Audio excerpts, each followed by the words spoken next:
Le damos gloria a nuestro Dios por, como dice o mencionaba nuestro hermano José, por el privilegio que me ha dado el día de hoy de poder estar aquí delante de ustedes y en medio de mi debilidad poder traer la palabra del Señor, que ella es la que cambia, ella es la que transforma, ella es la que da vida. Entonces, teniendo eso en mente, hermanos, quiero pedirles que por favor hoy me acompañen al texto de hoy, que es Tito. Tito, capítulo 1, y vamos a estar desde el verso 1 al verso 4. Y por favor permítame leer a favor de todos ustedes.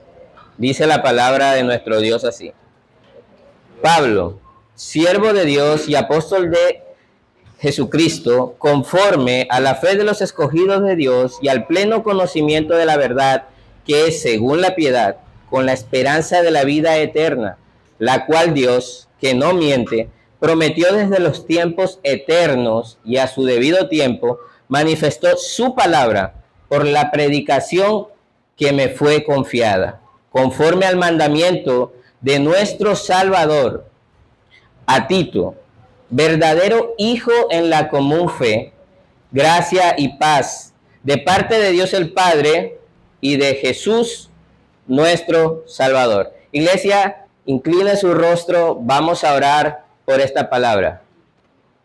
Buen Dios y Padre eterno, es para mí el mayor de los privilegios el poder estar aquí con mis hermanos, ministrando tu palabra y sirviéndoles a ellos a través de la exposición de la misma. Te pido, Señor, que en medio de mi fragilidad, en medio de mi debilidad e incluso en medio de mi nerviosismo, seas tú hablando a tu iglesia, para que seas tú edificándola a ella con tu palabra, que como cantábamos anteriormente, es viva luz en nosotros, en medio de la oscuridad, y es nuestro camino por el cual nosotros podemos andar. Gracias te doy a ti, Señor nuestro, por este enorme privilegio y gran responsabilidad que me das. Y te pido también por mis hermanos, que ellos puedan ver hoy, no al predicador que está acá, sino que puedan ver tu palabra que está siendo expuesta a sus corazones para transformar sus vidas. En el nombre de nuestro amado y glorioso Rey Jesucristo, te doy gracias. Amén y amén. Hermanos, me imagino que muchos de ustedes, la gran mayoría, conocen algo sobre la historia del progreso del peregrino, ¿cierto? Varios lo conocen o lo han leído. Yo en mi caso no lo he leído, tengo que admitirlo, me lo vi en una película. Pero hay algo que quiero mencionar de él. La historia del peregrino, versión de Eri, es de esta manera, ¿no?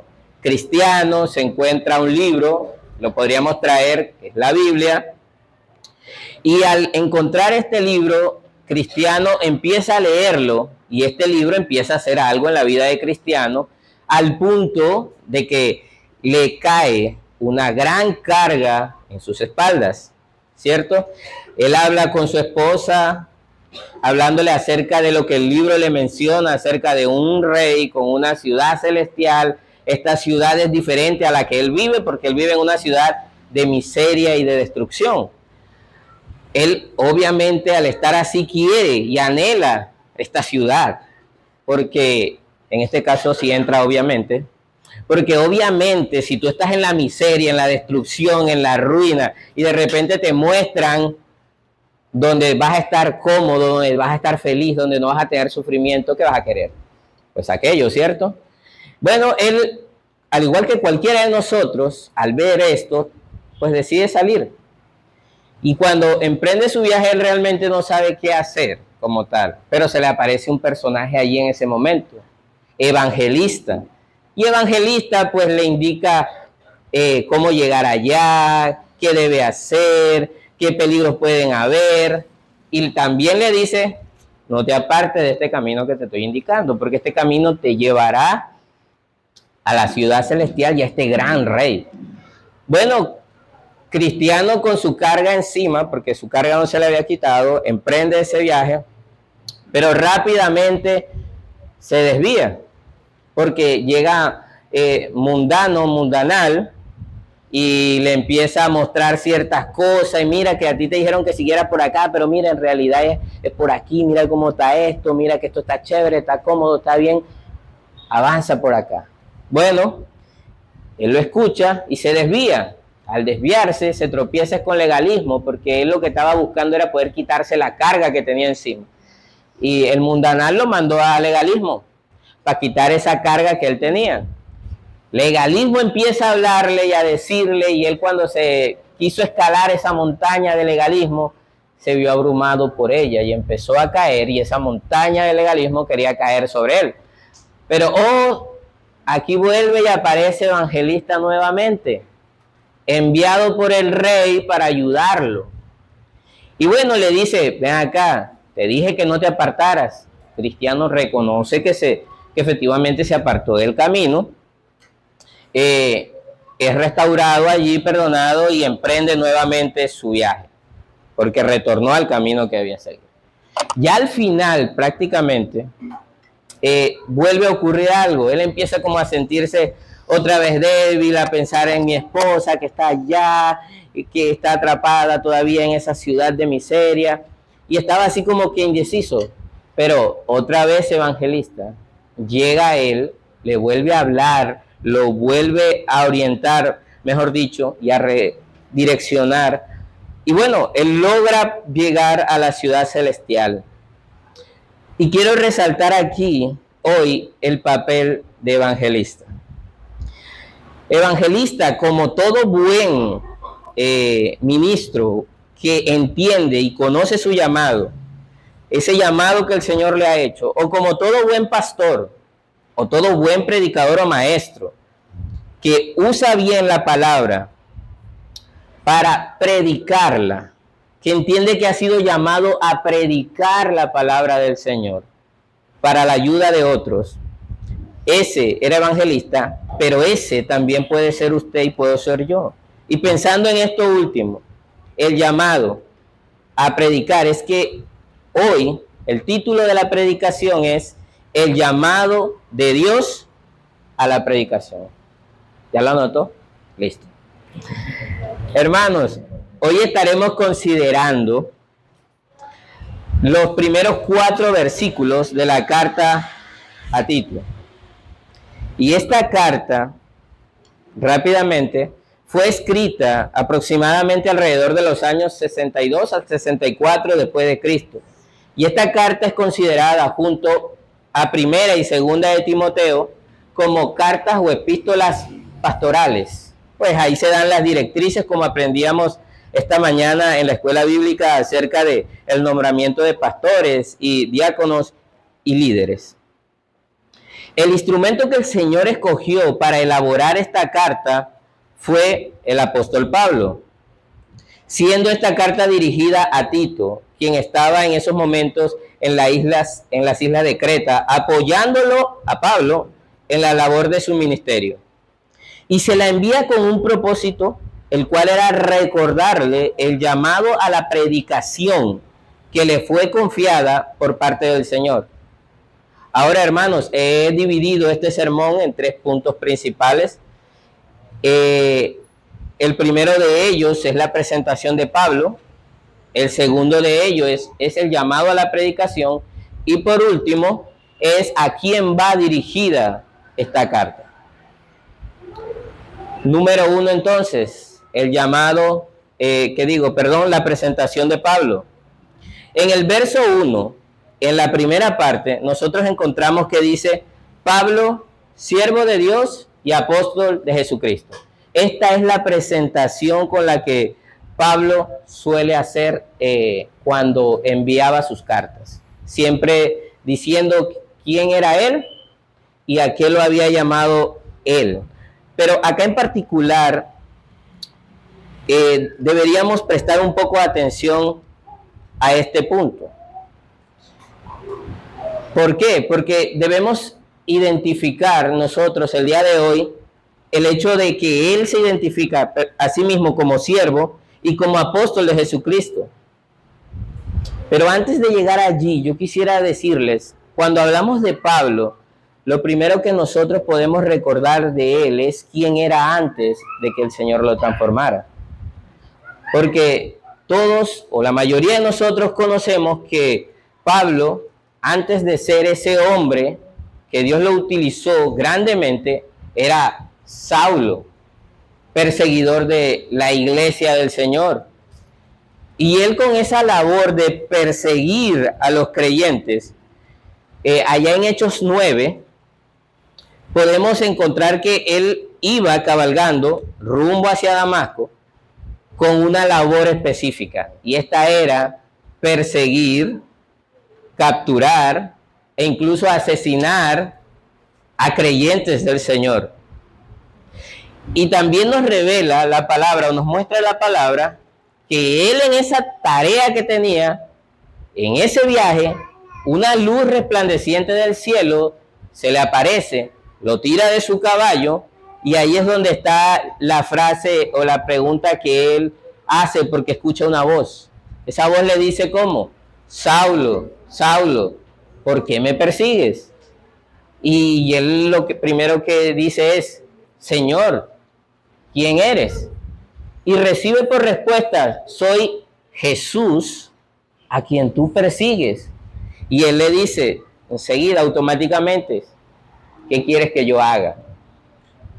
Y a él se le dice entonces, entra a la ciudad y allí se te indicará qué hacer. Tengamos eso allí presente. Evangelista, en la historia del progreso del peregrino, se le presenta a Cristiano y le dice que él ha sido enviado por el rey con una importante misión, la cual era darle las directrices para el camino a la ciudad celestial. A Pablo se le dice, allí se te dirá qué hacer. Pero si vamos a Gálatas, en Gálatas capítulo 1, y por favor acompáñenme allí, Gálatas capítulo 1, versículo 11, podemos leer que dice, pero quiero que sepan, hermanos, que el evangelio que me fue anunciado, que le fue anunciado por mí, no es según el hombre, pues no lo recibí de hombre, ni me fue enseñado por hombre, sino que lo recibí por medio de una revelación. ¿De quién? De Jesucristo. Amados, entonces nosotros podemos entender quién fue el que le hizo este llamado a Pablo por lo que nos dice la carta a los Gálatas. ¿Quién fue el que comisionó a Pablo? ¿Y quién fue el que le dio el título de apóstol? ¿Quién fue? Cristo Jesús. Bueno, esperaba que todos lo dijeran. Ya entiendo al pastor Eduardo cuando se quedaba así como... Pero bueno, fue Cristo Jesús.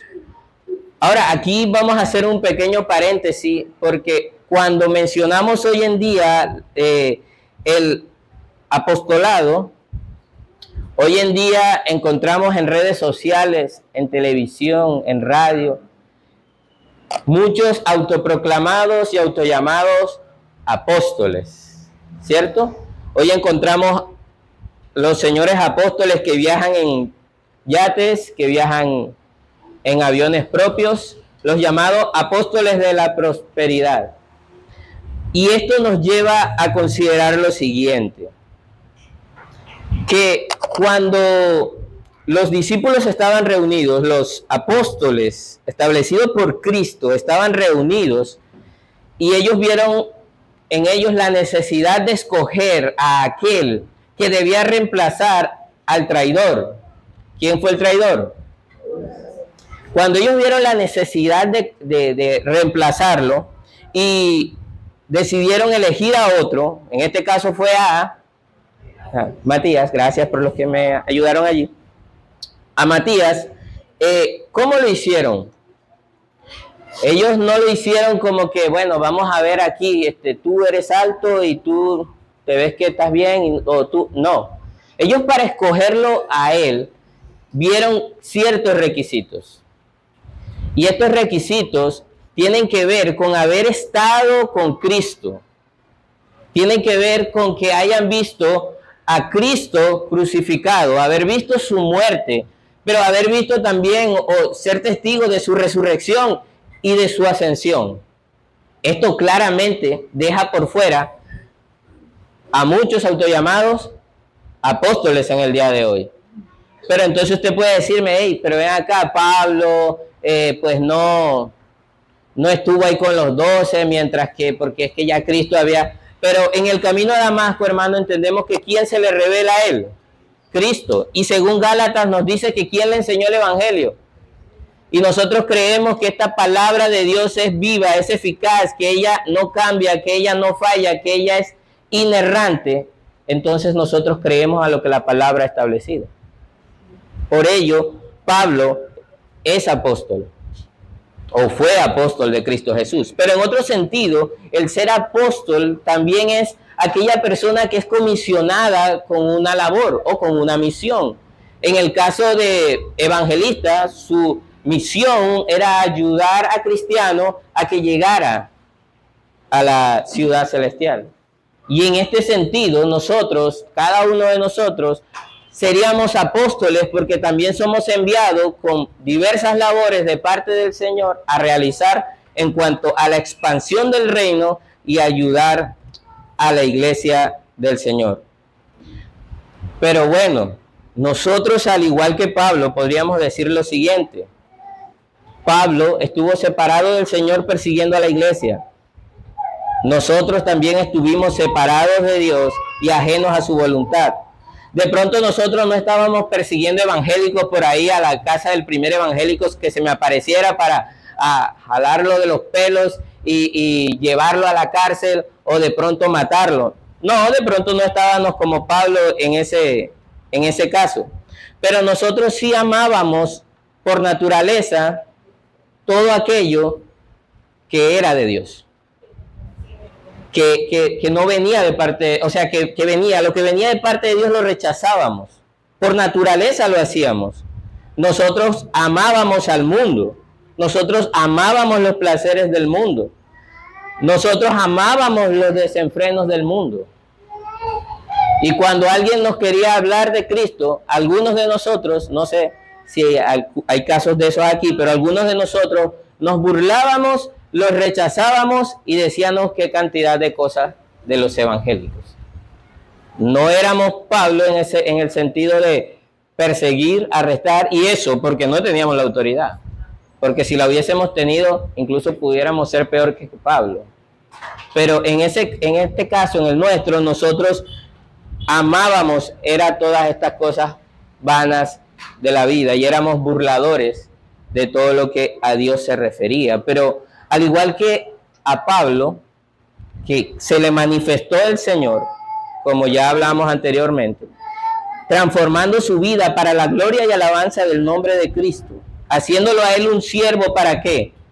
Para predicar y anunciar el evangelio. A usted y a mí, que estamos aquí hoy, que somos creyentes, un día también el Señor se nos reveló y se nos manifestó, recibiendo la predicación, aquella que se le fue asignada a Pablo. Esa fue la que nos tocó a nosotros también, porque vino de parte del Señor Jesucristo. Y nos hizo nuevas criaturas según 2 Corintios 5:17. De modo que si alguno está en Cristo, nueva criatura es. Entonces las cosas viejas son pasadas y aquí todas son hechas nuevas. Hermanos, fue por medio de la predicación, fue por medio de usted y yo ser expuestos a la predicación, esa predicación que un día se le dio a los apóstoles, esa que se le comisionó a Pablo, esa que un día llegó a su vida y a mi vida, esa predicación fue la que transformó nuestras vidas el día de hoy. Y eso entonces nos lleva a nuestro segundo punto en esta mañana. El llamado de parte de Dios a la predicación. Acompáñenme por favor allí en el verso 3. Dice así: y a su debido tiempo manifestó su palabra por la predicación que me fue confiada, conforme al mandato de Dios nuestro Salvador. ¿Qué le fue confiado a Pablo? La predicación de la palabra. ¿Quién fue el que le dio este mandato? Nuestro Dios, nuestro Salvador. Entendemos que el llamado entonces es a predicar el mensaje del Evangelio, y que la predicación de este mensaje, hermano, y por aquí nos vamos a tardar un poquito más, la predicación de este mensaje, el Evangelio, produce en nuestras vidas lo que el verso 1 en su segunda parte en adelante nos dice. Primero, produce fe. Y no me crea a mí, mire ahí en el texto donde usted está, por favor. Vamos allí a Tito, volvamos a Tito, lo que estábamos en Gálatas. Un momento, por favor. Vamos a Tito y miremos lo que nos dice Tito. Nos dice de la siguiente manera: conforme a la fe de los escogidos de Dios, a la fe de los escogidos de Dios. Encierre la palabra fe, de los escogidos de Dios, y al pleno conocimiento de la verdad, que es según la piedad. Encierre la palabra piedad, con la esperanza de la vida eterna, y encierre todo esto, esperanza de la vida eterna, la cual Dios, que no miente, prometió desde los tiempos eternos. Entonces, amados, primero encerró la fe. ¿Por qué encerró la fe? Porque la fe, por ser expuesto a la predicación de la palabra, produce en nosotros fe para salvación. ¿Cómo así, hermano? Bueno, la palabra de Dios nos dice que la fe viene por el oír, ¿cierto? ¿Por el oír qué? La palabra de Dios. ¿Y cómo escucha usted la palabra de Dios? Cuando se le es predicada, de una u otra manera. Entonces, la palabra de Dios es la que transforma nuestro corazón, nos da fe. ¿Por qué? Porque nosotros, cada uno de nosotros, estábamos muertos. Escuchen, nosotros no estábamos en cuidados intensivos. Cada uno de nosotros estábamos muertos. Y hay una imagen que yo vi una vez que me gustó mucho, que fue la siguiente. Dice algo así como que el Señor no agarra a esa persona o a X persona y estando en la orilla de la playa, que casi se está ahogando, viene y le da RCP y lo vuelve le da vida porque estaba ahí casi muriendo. No. El Señor mete su mano al fondo del mar, saca a ese pecador que estaba muerto. No, él no estaba medio ahogado, que se acabó de hundir. No, estaba muerto. Lo saca, lo pone en la orilla, le sopla de su espíritu para que tenga ¿qué? Vida. Hermano, la fe, al ser expuesta la palabra en usted y en mí, fue la que produjo vida. ¿Para qué? Para salvación. Porque aunque no es el tema de la predicación de hoy, lo que sí es claro es que usted y yo éramos enemigos de Dios literalmente. Porque Él es un Dios santo que con el más mínimo pecado o pensamiento que nosotros teníamos antes, y quiero aclarar que teníamos antes, porque ahora vamos a ver eso más adelante, ya merecíamos el juicio eterno, así de santo es Dios. Entonces, continuando aquí, hermanos, entonces es este mensaje, es la predicación de este mensaje el que produce en nosotros fe para salvación. Pero usted dirá, bueno, sí, el mensaje del Evangelio, pero ¿cuál es el mensaje? O sea, ¿cómo así? ¿Cómo se come eso? Bueno, es sencillo. Vamos a Tito, los que tengan, Primera de Timoteo, los que tengan Biblia digital o física, y vamos al verso 15. Creo que algunos hermanos en los miércoles ya deberían haberse aprendido de memoria. Primera de Timoteo 1:15. Vamos a ver si alguien de aquí se acuerda, de los que estábamos aquí, que lo pueda decir de memoria.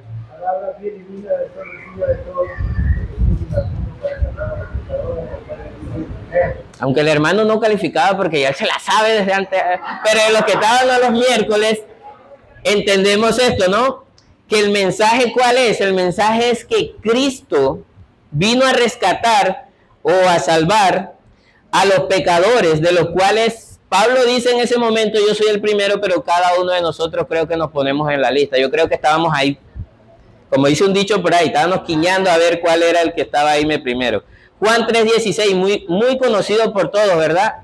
Este mensaje que dice, porque de tal manera amó a Dios al mundo, que ha dado a su Hijo unigénito, para que todo aquel que crea en Él no se pierda, mas tenga vida eterna. Y note ahí que dice para que todo aquel que crea en Él. ¿Y qué es la fe? Creer. Gálatas 4, de 4 al 7 dice, pero cuando vino la plenitud del tiempo, y es importante notar que se parece y se asemeja a lo que dice Tito, ¿no? Que en el cumplimiento también, en el tiempo señalado, el Señor envió a su Hijo, nacido de mujer, nacido bajo la ley, a fin de que redimiera a los que estaban bajo la ley, para que recibieran la adopción de hijos. Y porque ustedes son hijos, Dios ha enviado a su Espíritu, o el Espíritu de su Hijo, a nuestros corazones, clamando, Abba Padre. Por tanto, hermanos, esto es muy hermoso. Ya no eres siervo, sino que eres hijo, y si eres hijo, también eres heredero por medio de Dios. Entonces, hermanos, el Evangelio es la buena noticia que Pablo fue llamado a predicar. El Evangelio nos deja ver la condición en la que estaba el hombre, muerto espiritualmente en sus delitos y pecados, ajenos a Dios, y que despreciábamos todo lo que a Dios se refería, siendo por naturaleza entonces objetos de la ira del Señor. Pero vemos por las Escrituras que cuando Cristo, en el tiempo oportuno y señalado por el bendito Dios, se manifestó al mundo, y en nuestro caso, hermanos, en el caso de nosotros, a nuestras vidas, dándonos entonces la oportunidad de ser transformados y cambiados, siendo escogidos. ¿Recuerda lo que dijo la primera parte? Conforme a la fe de los escogidos, bueno, siendo escogidos por Dios desde antes de la fundación del mundo, para que entonces nosotros ahora pasáramos de ser enemigos de Dios a ser ¿qué? Hijos amados. Dejáramos de ser objetos de su ira y pasáramos a ser ¿qué? Objetos de su amor, produciendo en nosotros la fe que necesitábamos para salvación. Hermanos, quería decirle lo siguiente, o podríamos decir, o usted y yo podríamos decir, porque eso suele o solía pasar en algunos de nosotros. Hey, pero yo conozco a muchos que se les ha predicado la palabra y esas personas no han creído. ¿Qué pasó allí? Bueno, la palabra nos muestra en Efesios que la fe es un don de Dios. Dice así, porque por gracia ustedes han sido salvados por medio de la fe, y esto no procede de ustedes, sino que es un don de Dios, no por obras, para que nadie se gloríe. Efesios 2, 8 al 9. Hermanos, sí, nosotros entendemos por la palabra que estamos llamados a predicar el Evangelio de Dios a todo el mundo. Pero el de que esas personas tengan fe o no, no proviene de nuestra fuerza, sino que proviene del mismo Dios. Pues es un don que Dios da. Y no voy a ahondar mucho en esto, pero quiere decir que hay personas que han sido escogidas para salvación y otras que no. Así simplemente le plació al Señor. Y ni usted ni yo sabemos quién es, porque nadie tiene un sellito aquí que dice este es el escogido. Usted y yo debemos ir y predicar indiscriminadamente. Ahora, hermanos, y si hay alguien aquí que nos visita por primera vez, si hay alguno aquí que no es creyente, mira, quiero que me escuches un momento y preste mucha atención. El mensaje del Evangelio te brinda la oportunidad de experimentar una vida nueva. llena de la gracia y el favor de Dios, mediante la fe en Jesucristo, el cual te va a producir o te va a dar esa oportunidad de que tú creas. Él puede cambiar tu condición de muerte en novedad de vida, de ser enemigo de Dios, según nos dice Romanos, que por cuanto todos pecaron y todos están destituidos de la gloria de Dios. Y déjame decirte, con todo amor, seas quien seas, que si tú no has creído en Dios y no tienes tu esperanza puesta en Dios, estás caminando directo a esa ciudad de muerte y de ruina y de destrucción. Pero Cristo, como bien te mencionaba, te da la oportunidad de que pases a vida. Mira, que puedas ser vestido hoy como un hijo de Dios es algo que no debes dejar pasar. Y no solo esto, sino que también te da la esperanza de una vida eterna en Dios, el cual Dios, que no miente, como dice Tito, Él prometió dártela desde mucho antes. Así que confía en el Señor y pon tu esperanza solo en Él. Ahora, hermanos, como les dije, ¿no? Encerraran también la piedad. El Evangelio, como la gracia de Dios, no se queda solo en el hecho de salvarnos y ya, o sea, los dejé ahí. Listo, o sea, tú estabas muerto, como les puse el ejemplo, te saqué de allá de lo profundo del mar, que eras un cadáver, soplé vida, te puse en la playa y te dejé ahí. Listo. Haz lo que quieras. Como ciertas doctrinas por ahí, malas doctrinas, que dicen salvo siempre salvo. No, esa no es la idea. Dios no te rescató y te puso allí y ya. No. Él te salva y te trae, es cierto. Y te pasa a vida nueva o novedad de vida, es cierto. Eso es verdad.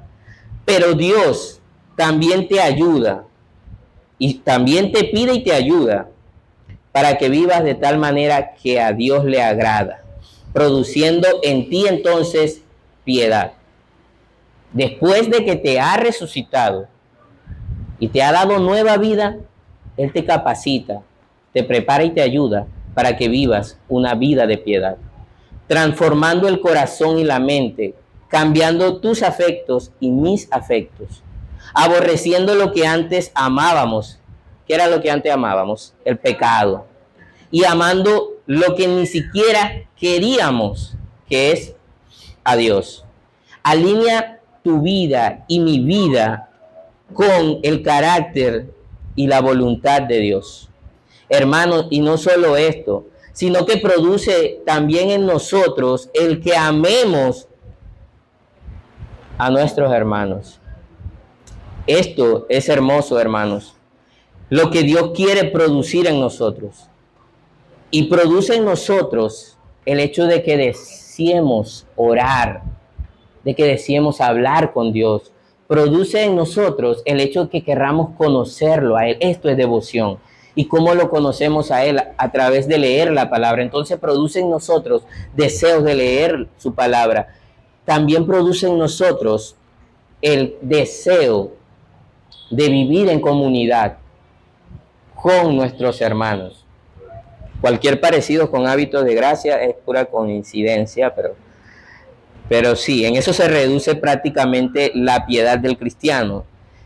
¿En qué? En nuestra devoción con Dios, pero también enfatizada en el prójimo. Y en el contexto de iglesia, hermanos, yo quiero citar un ejemplo. Por ejemplo, en situaciones de malentendidos entre un creyente u otro, hermanos, lo que restaura esa relación, si se ha fracturado, ¿qué cree que es? Es el Evangelio. Es el Evangelio el que ayuda a restaurar las cosas que se han dañado entre nosotros los hermanos. El Evangelio nos recuerda que debemos amar a nuestro prójimo como a nosotros mismos. El Evangelio nos hace, antes de ir a sacar la viga pequeña que vemos en el ojo del hermano, nos ayuda a que primero saquemos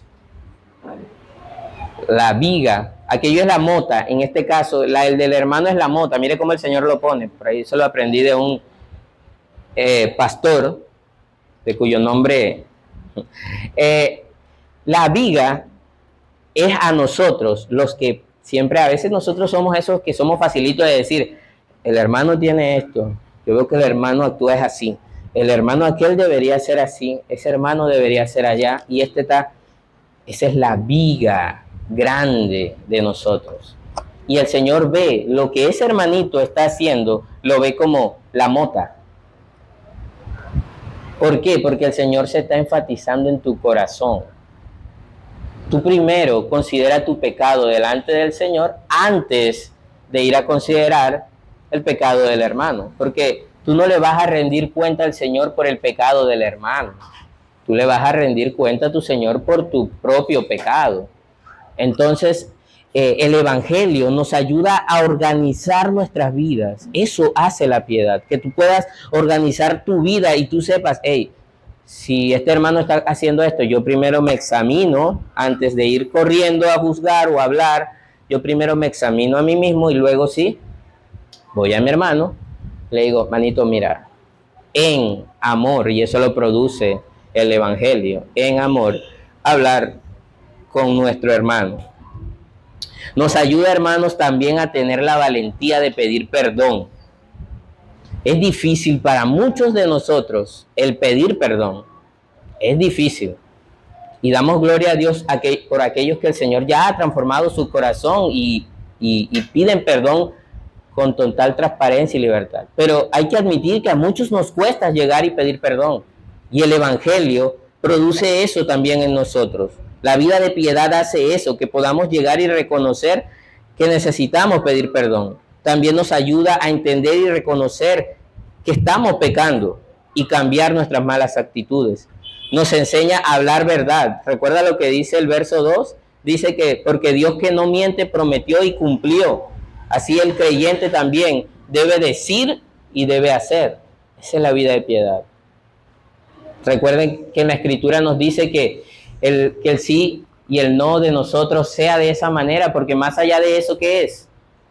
Es pecado. Entonces no te ates con los dichos de tu boca si ves que no vas a cumplir. Esto nos lo enseña la palabra también, para que nosotros seamos hombres y mujeres piadosos delante del Señor. Hermanos, y todas estas cosas que le mencioné, como el perdón, como el amor, como la misericordia, como la gracia, como el pensar primero en tu hermano antes que en ti mismo, como el amar a tu hermano como a ti mismo, esto es lo que el Señor quiere que nosotros experimentemos a diario en nuestras vidas, en nuestro caminar como iglesia, entre nosotros mismos. Que si yo vi algo que pasó con mi hermano, no tardo en solucionarlo, sino que yo entienda que mi hermano también es un producto en construcción, al igual que yo. Y yo pueda ir a mi hermano antes de que el adversario tome cancha en el corazón del hermano o en mi corazón, yo pueda ir y con palabras de amor y con palabras sazonadas de gracia, yo pueda llegar a ese hermano y tratar de restaurarlo, orar con él, leer con él las Escrituras y vivir una comunión con él. Eso es lo que el Señor quiere de nosotros, sus hijos. Eso es lo que quiere de nosotros como esposos. Que si hubo una confrontación, un malentendido con mi esposa, yo pueda tener la valentía de reconocer mi pecado, de reconocer que me porté pecaminosamente e ir a mi esposa y hablar con ella y pedirle perdón. Y si mi esposa me está pidiendo perdón, yo tener la valentía y el amor de perdonar y restaurar y sanar nuestra relación. Eso es lo que el Señor quiere. Es lo que Dios quiere que reflejemos a esta sociedad, hermanos. La piedad. Que nosotros podamos predicar a Cristo a través de nuestra vida de piedad. Que la gente realmente diga, hay algo diferente en Él.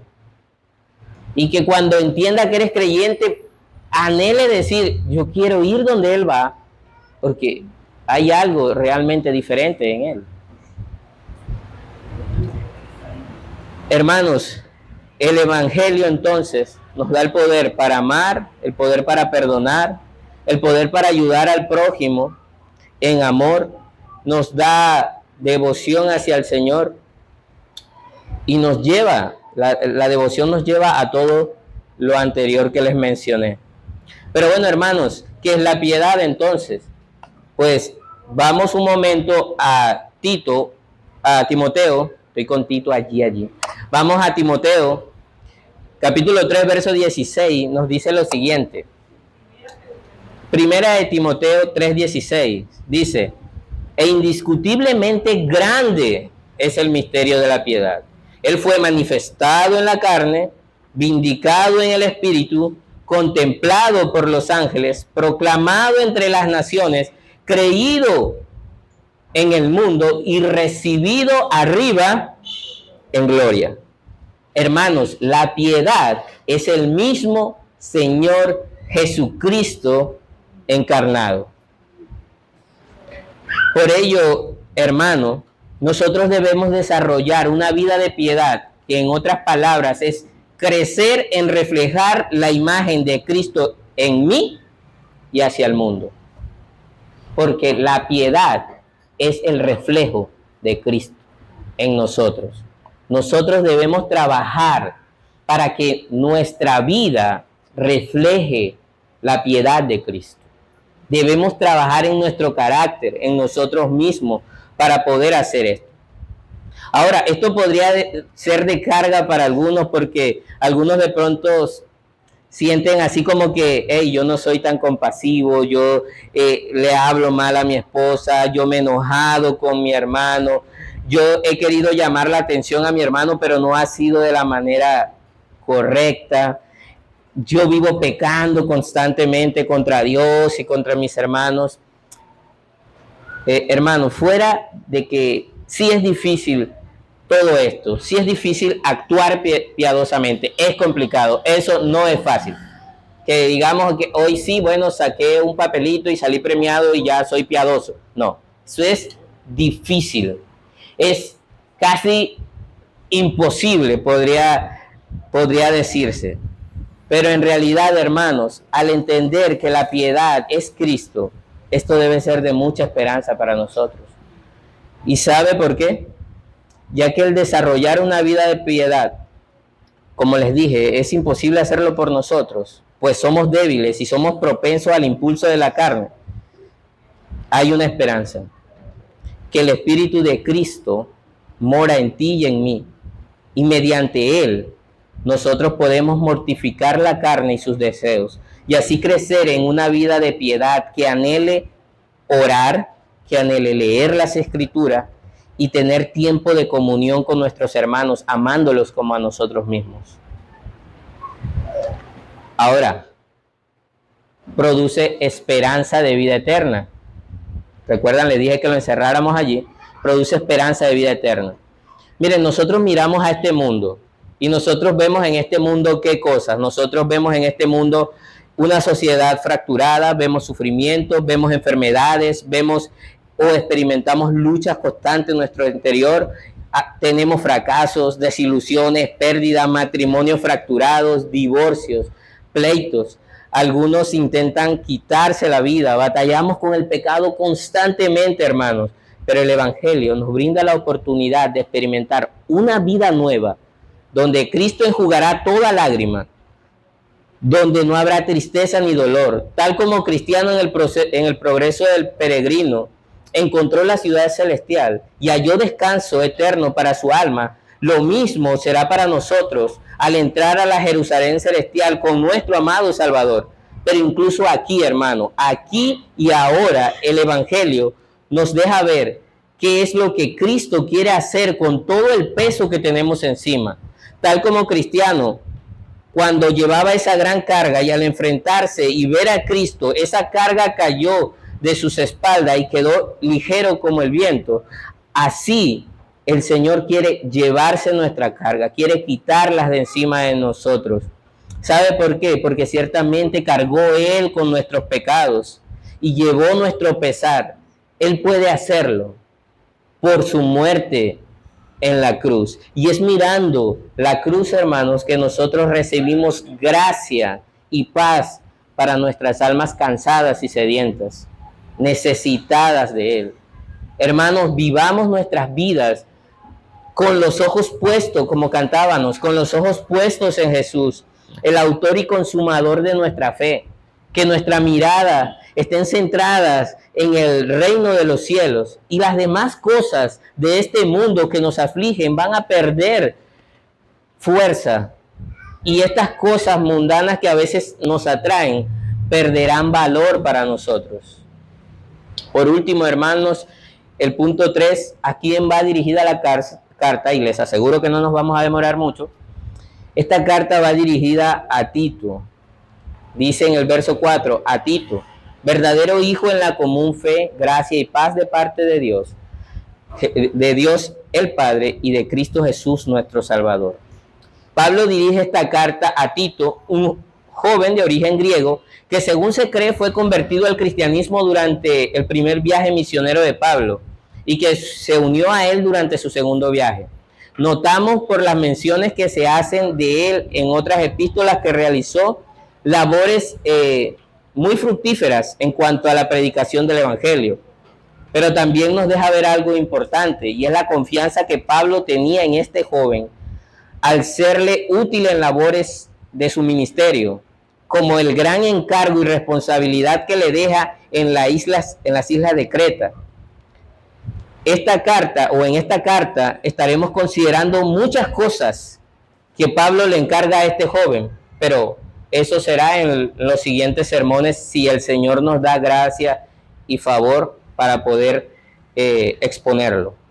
Pero por ahora, hermanos, solo quiero resaltar lo que de este joven y Pablo se muestra acá, que refleja lo que vimos en el punto 2, la piedad. Y la piedad mostrada en la fraternidad de Pablo hacia Tito, al punto de llamarlo verdadero hijo. Esto es resultado, hermanos, del Evangelio en la vida del creyente. ¿Recuerdan quién estuvo cuando estaban apedreando a Esteban? Él era el que le estaba sosteniendo las ropas a aquellos que estaban apedreando a Esteban, matándolo. Yo no creo que Pablo Saulo, que se llamaba en ese entonces, no creo que Saulo estuviera llorando, ay, yo les tengo la ropa aquí, ay, lo están matando. No creo. Él estaba allí consciente, aceptando eso. Pero miren ustedes cómo una persona que aprobaba la muerte de un creyente, cómo puede ahora llamar a otro creyente verdadero hijo en la fe. Miren el cambio que hace el Evangelio, de que tú odiaras algo, odiaras a un grupo de personas y ahora ames a ese grupo de personas. ¿Eso qué lo hace? El Evangelio, la predicación, el ser expuesto, hermanos, al Evangelio. Hermanos, nosotros pasamos de ser gente que odia a los creyentes a ser gente que ama a los creyentes, a ser parte de una verdadera familia, a llamarnos familia de Dios. Esto, hermanos, esto es increíble. Esto es como que haya tanto amor y haya tanto cambio en mí, que yo le pueda decir madre a mi hermana Luz Marina, que yo le pueda decir hermano verdadero, como si fuéramos en la sangre, a Michel, que yo pueda llamar verdadero amigo a Enrique. Esto lo hace el Evangelio, al ser nosotros expuestos, amados a Él. El Evangelio transforma, hermanos, a los creyentes.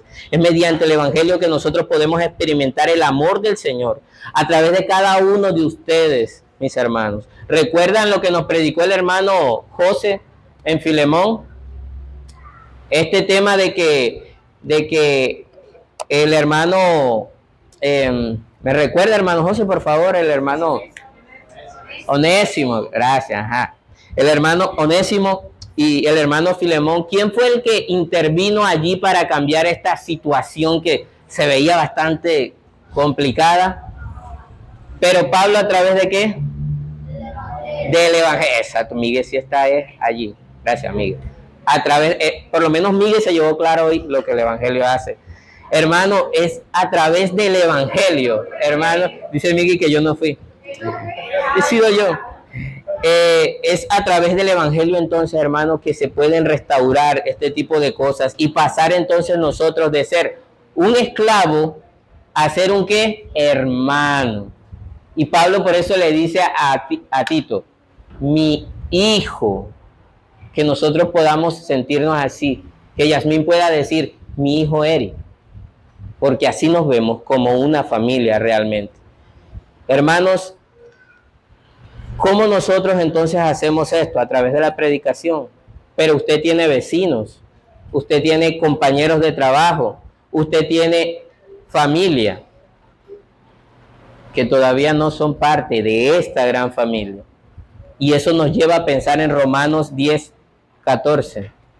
Y Romanos 10:14 dice, ¿cómo pues invocarán a aquel en quien no han creído?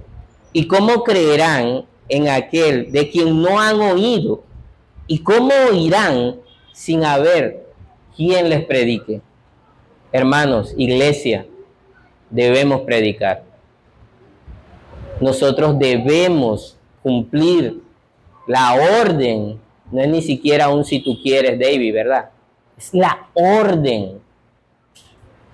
Por tanto, id y haced discípulos de todas las naciones, bautizándolos en el nombre del Padre, del Hijo y del Espíritu Santo, enseñándoles estas cosas que les he mandado. El Señor te dio a ti y a mí la comisión que le dio a Pablo de ir a predicar el Evangelio que produce salvación. Hermanos, hoy hemos visto la introducción que Pablo hace en su carta a Tito, en donde le recuerda sus títulos, sí, y su labor que le fue encomendada. Predicar el Evangelio, el cual produce fe, produce piedad y esperanza a los escogidos de Dios. Oremos.